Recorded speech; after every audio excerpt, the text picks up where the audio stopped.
দুঃখ ভারাক্রান্ত মন নিয়ে আপনাদের সামনে হাজির হয়েছি। আজ আমার জীবনে স্বাদ পূর্ণ হয়েছে। এই কথাগুলো দিয়েই কিন্তু সবকিছুর শুরু। তারিখটা ছিল 10 জানুয়ারি 1972। 9 মাসের রক্তক্ষয়ী যুদ্ধ, পাকিস্তানের কারাগারে লম্বা বন্দিদশা, সবকিছু কাটিয়ে দেশে ফিরছেন জাতির পিতা। আর তার ওই একটা বাক্যেই যেন মিশেছিল লাখো মানুষের সব অপেক্ষা, সব আত্মত্যাগ আর বিজয়ের আবেগ। আজ বাংলার মানুষ মুক্তি চায়, বাংলার মানুষ বাঁচতে চায়, বাংলার মানুষ তারা আজ তার অধিকার চায়।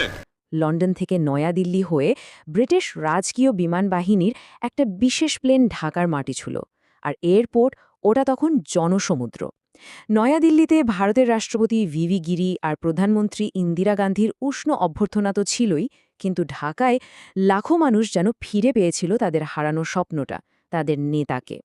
দেশে ফেরার মাত্র কয়েক ঘণ্টার মধ্যেই তিনি রাষ্ট্র পরিচালনার মতো বিশাল দায়িত্ব কাঁধে তুলে নিলেন। উদযাপনের জন্য এক মুহূর্তও নষ্ট করার সময় নেই, কারণ সামনে পড়ে আছে একটা যুদ্ধবিধ্বস্ত দেশ, যেটাকে নতুন করে গড়ে তুলতে হবে। আর এখান থেকেই শুরু হলো জাতি গঠনের সেই প্রথম পর্ব।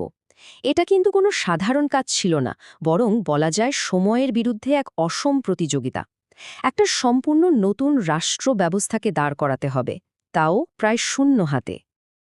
দেশে ফেরার মাত্র দুদিনের মাথায় পুরো রাষ্ট্র পরিচালনার নকশাটাই বদলে গেল।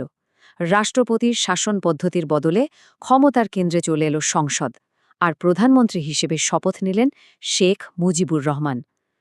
যুদ্ধবিধ্বস্ত একটা দেশে গণতন্ত্রের পথে হাঁটার জন্য এটা ছিল সম্ভবত প্রথম এবং সবচেয়ে সাহসী একটা পদক্ষেপ। স্বাধীনতার ঠিক 50 দিনের মাথায় বাংলাদেশ থেকে ভারতীয় সেনাবাহিনীর আনুষ্ঠানিক প্রত্যাবর্তন শুরু হলো। একটা নতুন দেশের জন্য এর চেয়ে বড় কূটনীতিক সাফল্য আর কি হতে পারে? দেশের সার্বভৌমত্ব নিশ্চিত করার পথে এটা ছিল এক কথায় একটা নির্ধারক মাইলফলক। যে কোনো দেশের মেরুদণ্ড হল তার সংবিধান। তো যে দেশের সব কিছুই যুদ্ধ শেষ করে দিয়েছে, সেই দেশের জন্য মাত্র 9 মাসের মধ্যে একটা সংবিধান তৈরি করা, এটা ছিল এক কথায় এক অকল্পনীয় চ্যালেঞ্জ। 20 এপ্রিল বসল গণপরিষদের প্রথম অধিবেশন। এরপর কয়েক মাসের মধ্যেই 4 নভেম্বর খসড়া সংবিধানটা অনুমোদন পেয়ে গেল।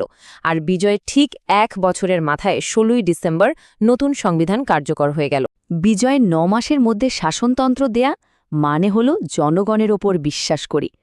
শেখ মুজিবুর রহমানের এই কথাগুলোই কিন্তু সংবিধান তৈরির পেছনের মূল ভাবনাটা পরিষ্কার করে দেয়। এত তাড়াতাড়ি একটা সংবিধান দেওয়ার মানে একটাই ছিল, দেশের মালিকানাটা জনগণের হাতে ফিরিয়ে দেওয়া। এটা ছিল জনগণের ক্ষমতায়নের দিকে একটা খুবই জোরালো পদক্ষেপ। এরপর দেশটা এগোতে শুরু করল তার রাজনৈতিক ভবিষ্যৎ ঠিক করার দিকে। নতুন সংবিধানের আওতায় দেশ এবার তার প্রথম গণতান্ত্রিক পরীক্ষার মুখোমুখি হল।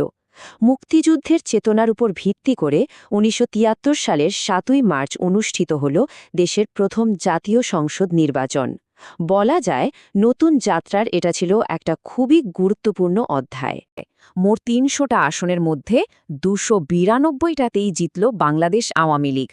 এই বিপুল জনসমর্থন স্বাভাবিকভাবেই নতুন সরকারকে তাদের পরিকল্পনাগুলো বাস্তবায়ন করার জন্য একটা শক্ত ভিত্তি দিয়েছিল। নির্বাচনের পর দেশের রাজনীতিতে নতুন কিছু সমীকরণ দেখা গেল। আওয়ামী লীগ, সিপিবি আর ন্যাপ মিলে একটা ত্রিদলীয় জোট গঠন করল। পরের বছর তো বিশ্বমঞ্চে একটা ঐতিহাসিক ঘটনাই ঘটল। শেখ মুজিবুর রহমান জাতিসংঘে প্রথমবার বাংলায় ভাষণ দিলেন। কিন্তু দেশের ভেতরে রাজনৈতিক কাঠামোয় একটা বড়সড় পরিবর্তন আসছিল, যার চূড়ান্ত রূপ আমরা দেখি চতুর্থ সংশোধনীর মাধ্যমে। এই পরিবর্তনেরই চূড়ান্ত রূপ ছিল বাংলাদেশ কৃষক শ্রমিক আওয়ামী লীগ, বা সংক্ষেপে বাকশাল। তারিখটা ছিল 25 ফেব্রুয়ারি 1975।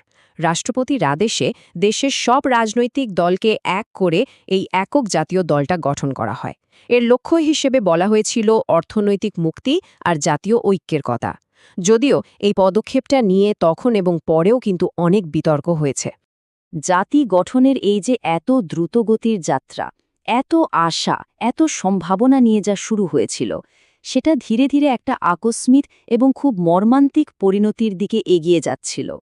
15ই আগস্ট 1975 এই একটা তারিখ, যা বাংলাদেশের ইতিহাসে এক অন্ধকারতম অধ্যায় হিসেবে চিরদিনের জন্য লেখা হয়ে গেছে।